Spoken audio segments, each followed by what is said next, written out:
नमस्ते। कैसे हैं आप लोग? आशा करता हूँ आप लोग काफी अच्छे होंगे और अपनी अपनी तैयारी बहुत अच्छे से कर रहे होंगे।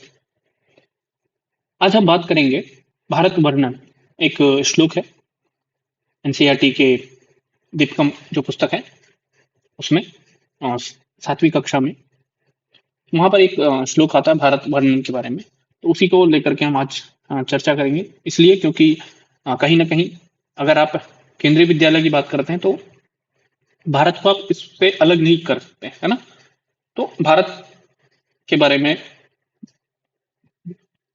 श्लोक है, इसीलिए हम कहीं ना कहीं उसको पढ़ते हैं। तो आइए, सामान्य जानकारी देखिए। सामान्य जानकारी क्या होती है?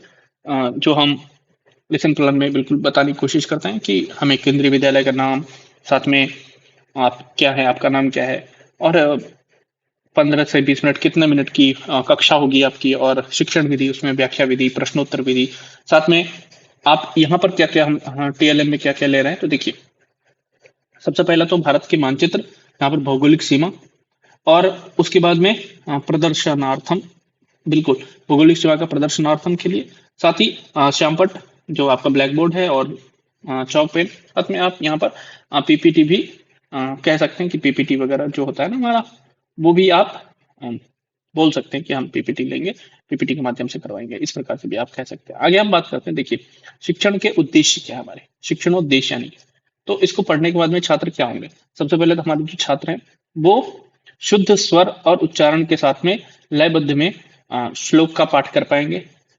कठिन पदों का संधि विच्छेद एवं अन्वय बहुत अच्छे से कर पाएंगे, और मानचित्र में भारत की सटीक भौगोलिक सीमाओं का इंगित कर पाएंगे। भारतवर्ष इस शब्द की गरिमा एवं जो ऐतिहासिक पृष्ठभूमि है इसको जान पाएंगे, और भारत के प्रति प्रेम, सहिष्णुता और कर्तव्य की भावना को भी विकास कर पाएंगे। मतलब राष्ट्र गौरव, गौरवम संस्कृति ही च सुरक्षा च, इस प्रकार की भावनाएं छात्रों के अंदर में विकसित होंगी, है ना?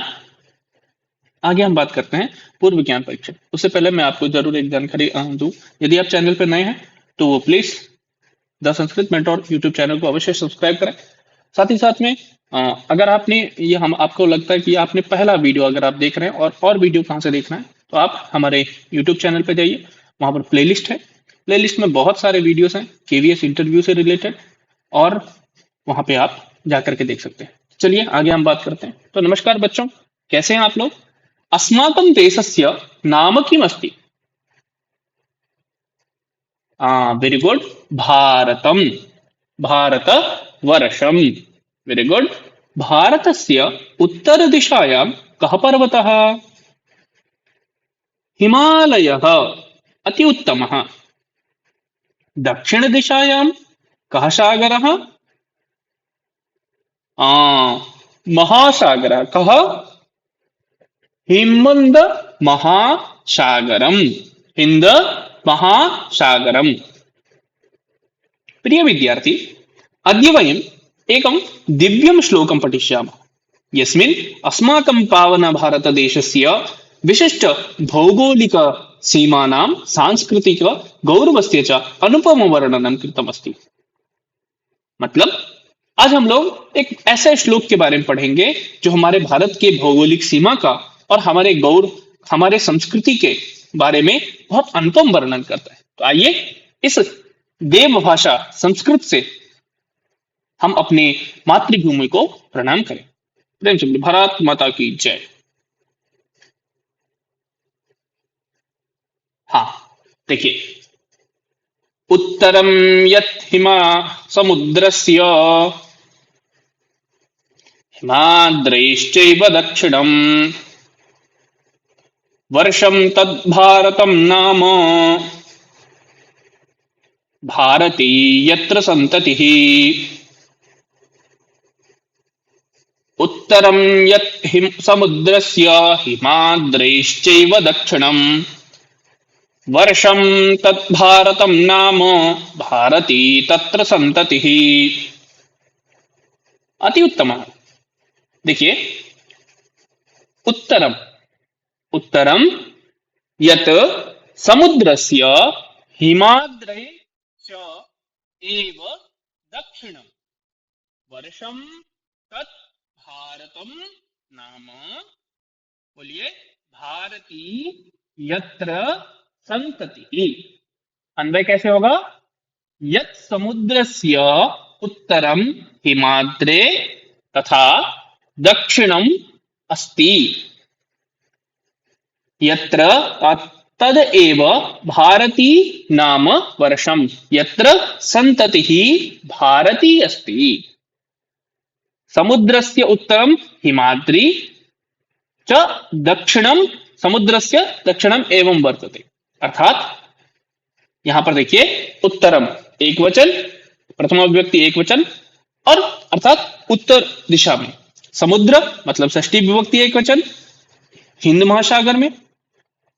हिमाद्रे, हिम प्लस आद्री, हिमालय पर्वत के, ऑफ द हिमालयास। वर्षम मतलब हमारा भारत भूमि, भारती ये एक विशेषण पद है भारत माता के लिए, फॉर ऑफ इंडिया। संतति ही, दैट मीन्स संतान, निवासी।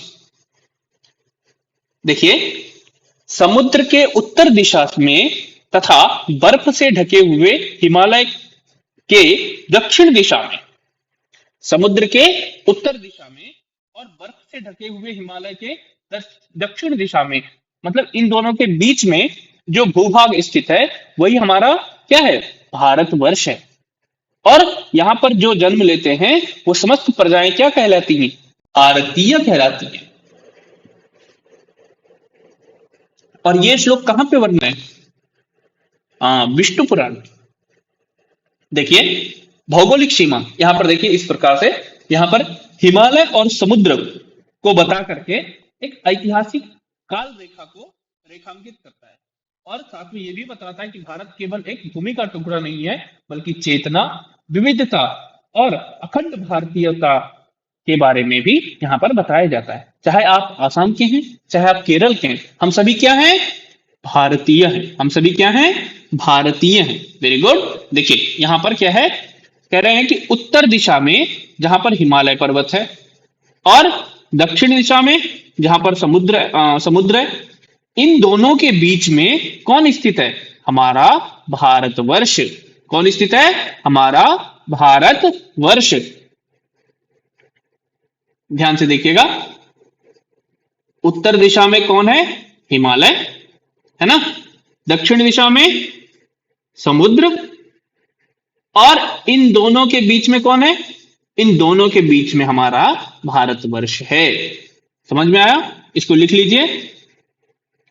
Very good. बताइए, भारतस्य उत्तरे कः पर्वतः अस्ति? कः पर्वतः अस्ति भारतस्य उत्तरे? हिमालयः। हिमालयः। संततिः इति पदस्य कः अर्थः? भारतस्य निवासिनः के कथ्यन्ते? भारतीयाः। भारतस्य दक्षिण दिशि कः अस्ति? कः अस्ति? वेरी गुड, महासागरः। कः? हिंद महासागरः। बहु उत्तमम्। अस्तु,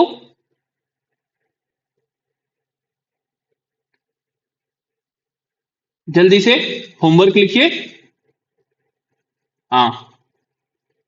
संपूर्ण श्लोक व्याख्या सहितम लिखित्वा आगच्छन्तु, एवं मम प्रिय भारतम इति विषयं स्वीकृत्य संस्कृत भाषायां पंचवाक्यानि लिखन्तु। अस्तु, धन्यवादः। देखिए, आप केबीएस में जब आप हॉबी की बात करते हैं, और संस्कृत शिक्षक के लिए सबसे जो कमाल की हॉबीज होती है, उसमें आप दो तीन चीजों को लेकर के कह सकते हैं, जैसे स्वर गायन, पैनल के सामने में श्लोक को गा करके जब आप सुनाते हैं ना, तो बहुत ही अच्छा इम्पैक्ट पड़ता है। दूसरी बात, सरल संस्कृत संभाषण। सरल संस्कृत संभाषण के जरिए आप बच्चों को देव भाषा के प्रति क्या करते हैं? जागरूक करते हैं। इसीलिए थोड़ा थोड़ा संस्कृत बोलने का प्रयास करिए, और मैं भी कोशिश करूंगा कि जब भी डेमो टीचिंग हो तो उसमें संस्कृत के लिए प्रयोग करूं। हालांकि टाइपिंग में थोड़ा सा टाइम लग जाता है, इस वजह से मैं थोड़ा सा बचता हूं। और तीसरा, छात्रों में नैतिक शिक्षा, चरित्र निर्माण हेतु पंचतंत्र की कहानियां का भी वाचन हमें करना चाहिए। मतलब हम जब पढ़ेंगे तभी हम बच्चों को पढ़ा पाएंगे। तो ये सारी चीजें हमें अपने आप में ही सेल्फ में एक अवेयरनेस रहना चाहिए। साथ ही साथ में देखिए, साक्षात्कार के कुछ सूत्र हैं सफलता के। पहली बात तो आत्मविश्वास।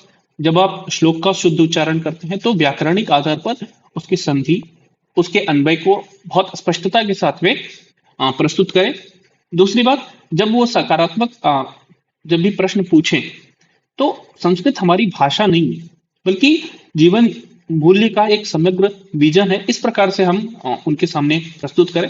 और कहीं ना कहीं आप जब अपने विचारों से उन्हें प्रभावित करने की कोशिश करेंगे तो जरूर सफलता यहाँ से भी हमें प्राप्त होती है। और आप इस बात को समझ के चलिए कि आप संस्कृत को पढ़ रहे हैं, परंतु संस्कृत हमेशा से है और हम संस्कृत को जी रहे हैं। ऐसा सोच करके जब आप इंटरव्यू के सामने बैठते हैं, अगर आप पढ़ रहे हैं ऐसा सोचते हैं, तब तो फिर कुछ नहीं हो सकता है। फिर तो आप केवल पढ़ ही रहे हैं। परंतु जब आप संस्कृत को जी रहे हैं, संस्कृत में ही हैं, तब आप बहुत कुछ कर सकते हैं। और मैं आशा करूंगा कि आप जरूर इन बातों को ध्यान देंगे। और यदि आपको वीडियो अच्छा लगा हो तो प्लीज लाइक करें, कमेंट करें और हमारे चैनल को भी सब्सक्राइब करें। साथ ही साथ में कोई प्रश्न हो आपको, अगर लगता है कि मुझे पूछना चाहिए, और किसी भी चीज से रिलेटेड, अगर पर इंटरव्यू से रिलेटेड हो, केवीएस से रिलेटेड हो, तो मैं जरूर आपकी सहायता कर पाऊंगा। आपका बहुत बहुत धन्यवाद। Thank you.